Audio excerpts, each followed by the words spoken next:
Check 1, 2, check 1, 2. Everybody ready? Okay. Good evening. Good evening, everyone. Thank you and welcome. This is the public information session to the Central Area Administrative Review Boundary Study. Thank you for those of you joining us live at George Washington Carver Center in the cafeteria. And we are also live streaming, so folks at home may join us via YouTube. I'd like to invite everyone on their way in. Please take a moment to sign in on our sign-in sheets. We have some pink sheets in the back for attendees, and we have some green sheets for staff members. It's very important that you sign in the event of an emergency like a fire alarm sounding. We would use those sheets to make sure that we have accountability and attendance in case we have to evacuate the room. Speaking of which, please take a moment to notice the exit signs around you. In the event of a fire evacuation or similar emergency, we could use the exit doors to the rear of the cafeteria or immediately out to the vestibule and out to the parking lot. And again, we would use those attendance sheets to make sure we have accountability. Our staff members are available to answer any questions. The format tonight will be a brief presentation, and then we have 2 sets of the maps being recommended and proposed that we'll be able to discuss in a sort of a gallery walk. Our staff members are wearing orange tags, lanyards to be able to assist you, so please seek one of us out if you have any questions. All the materials from this meeting, including all the maps, the PowerPoint presentation, any reports, the links to the live stream, our survey that kicks off tonight and runs through the 25th of February at midnight, and public commentary is all available on the website at www.bcps.org. If you follow the Boundary Studies link at the bottom left of the page and follow the link to the Central Area Administrative Review Boundary Study, you can find our website. We are live streaming this evening thanks to our BCPS-TV team. So again, we are monitoring a live chat for anyone joining us online, and our staff will be able to follow your online comments, and we'll provide transcript of that at the end of the meeting. And again, the survey does kick off tonight. Our survey is accessible from any web-capable device, mobile device, tablet, computer. We do have some devices here at the back of the room. If you would like to take the survey tonight while you're here, you are certainly welcome to do that. And we encourage you to share those links with your family, friends, and neighbors so that they can join in and participate and provide feedback as well. With that, I will give it over to Mr. Paul Taylor, our Executive Director of Strategic Planning. Thank you, Chris. Thanks for the promotion, Director of Strategic Planning. Other members of Strategic Planning Office are Melissa Appler, Manu Kaur, and Mike Gofferson. And we'll be the ones that will accompany you with the gallery walk and explain the different changes and the different options for the changes that we want to make at the different locations. Next slide.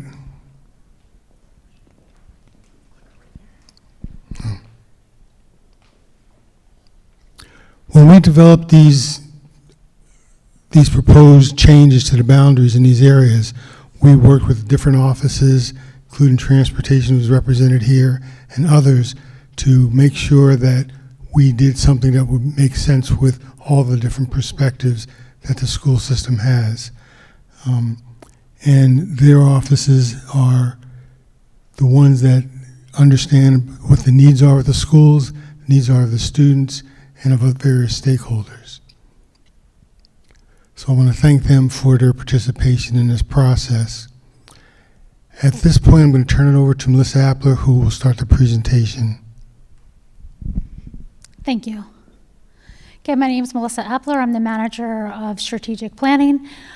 Tonight's purpose of this meeting is to provide you with an overview of the administrative review process and the proposed boundary changes for this study. You're also going to have an opportunity to speak to BCPS staff one-on-one to ask any questions you may have about the proposed changes or provide feedback on those changes. Finally, as I already mentioned, the survey will kick off this evening and run through February 25th. There's opportunities to take the survey in the back of the room, or there's links on the Boundary Studies website. The administrative review process is guided by Board of Education Policy and Superintendent Rule 1280. Within 1280, in cases where there is a limited scope or change and a minimal impact on students, they can use the administrative review process. Since there are minimal changes and minimal scope to the study, we are using the administrative process for this. That process includes the development of a proposal that's shared with the superintendent and the Board of Education. Then we have the public information session and public comment period. Once the survey has concluded, all those results will be posted online, shared with the board.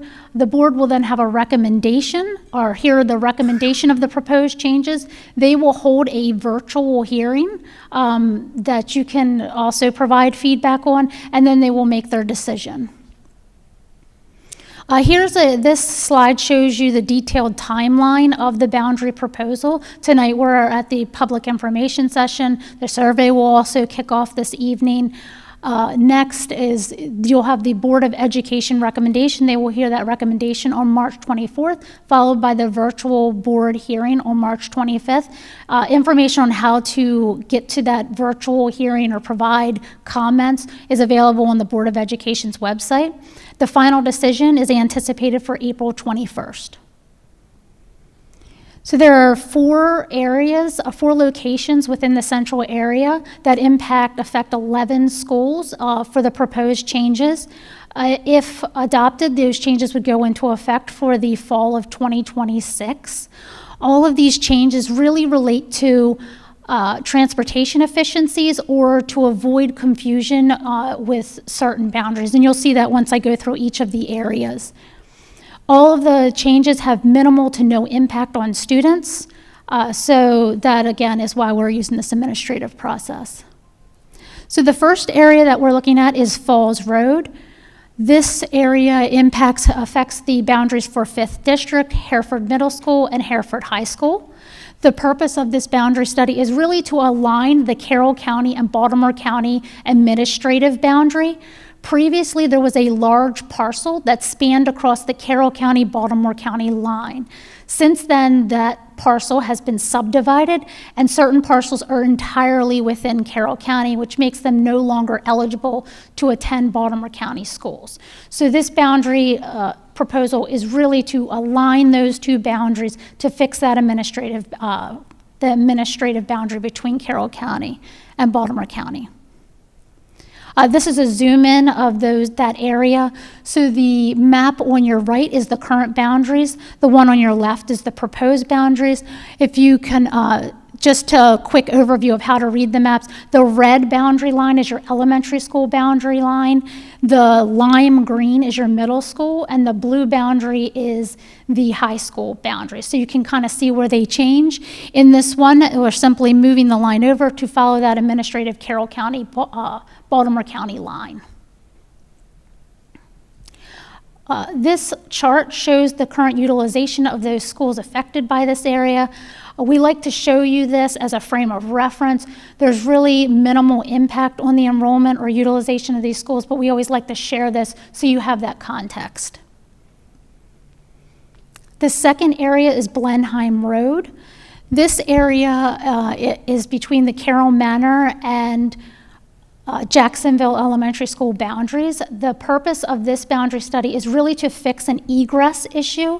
Currently, off of Blenheim Road, there is a shared driveway. That's the parcels on that shared driveway are in Carroll Manor, but the rest of Blenheim Road attends Jacksonville. So dual transportation goes past this road because the parcels are zoned to different schools. So this is really to clean up that area so anybody who egresses or lives on Blenheim Road attends Jacksonville Elementary School.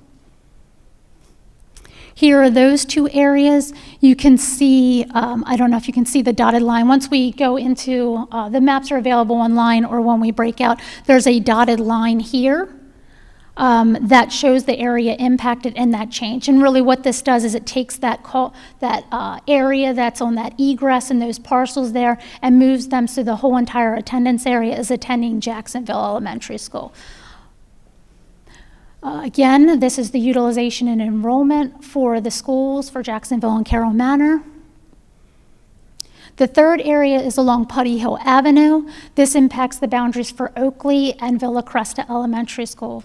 The purpose of this alignment is to really realign two parcels. Currently, the attendance area cuts through two parcels that house a church, a police station, and fire station. So really, this is just a boundary cleanup to make the full parcels in one school or the other, to clean that up. And you can see that here in the right map is the current, or I guess it's left to you guys, the current boundaries and then the proposed boundaries. This dotted line that you'll see is the different parcels, and then you can see how it just aligns them to the parcel boundaries.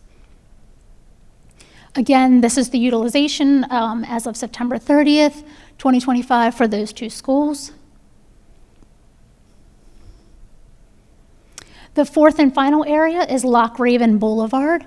This proposed boundary impacts Hampton Elementary School and Pine Grove Elementary School, and then Pine Grove Middle School and Ridgely Middle School. The purpose of this boundary is to align an area along 695. There's a portion of 695 that comes out and cuts the boundary of Hampton Elementary School. So this is really just to align 695. When you look at the boundaries here, you can see Pine Grove is in the light yellow or tan color, and Hampton Elementary School is in the green. So you can see that there's that piece that comes out and kind of splits the north and the south part of Hampton Elementary School. It's that 695. It's really just taking 695 and making it so Hampton Elementary School is contiguous and whole. And you can see that there. It's really just taking 695 and doing that. This is looking at the middle schools, so Pine Grove Middle and Ridgely Middle School, taking that same area, so there's contiguous boundaries between the elementary school and the middle school, and they complement each other, and taking that small area from Pine Grove Middle School and including it in Ridgely. Again, here is the utilization and enrollment for the 4 affected schools. I'm now going to turn it over to Ms. Carr to go over community engagement, ways you can provide feedback, and the agenda for the rest of the evening.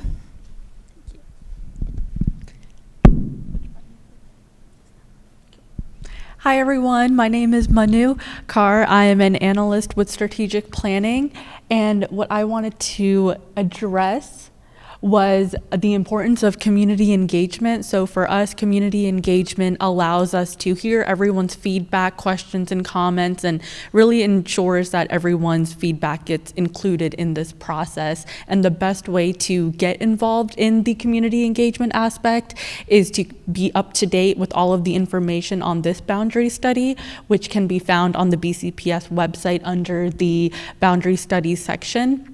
Again, to highlight some key dates, our survey will be opening tonight, and it will be open until February 25th, followed by the board meeting, which will be on March 25th, exactly 1 month after, and that will be a virtual meeting.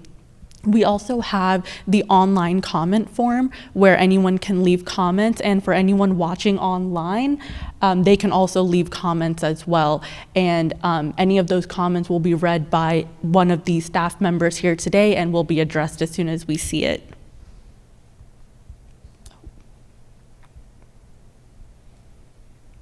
And once again, just to keep those key dates in mind, the survey will be open until February 25th, followed by the board meeting on March 25th. So the rest of today's meeting will be the gallery walk, followed by any questions or comments or concerns you may have about the process or the maps or the options, and you can ask any of the staff members here to provide some more insight. So thank you all for your time this evening, and we're really happy that you're here.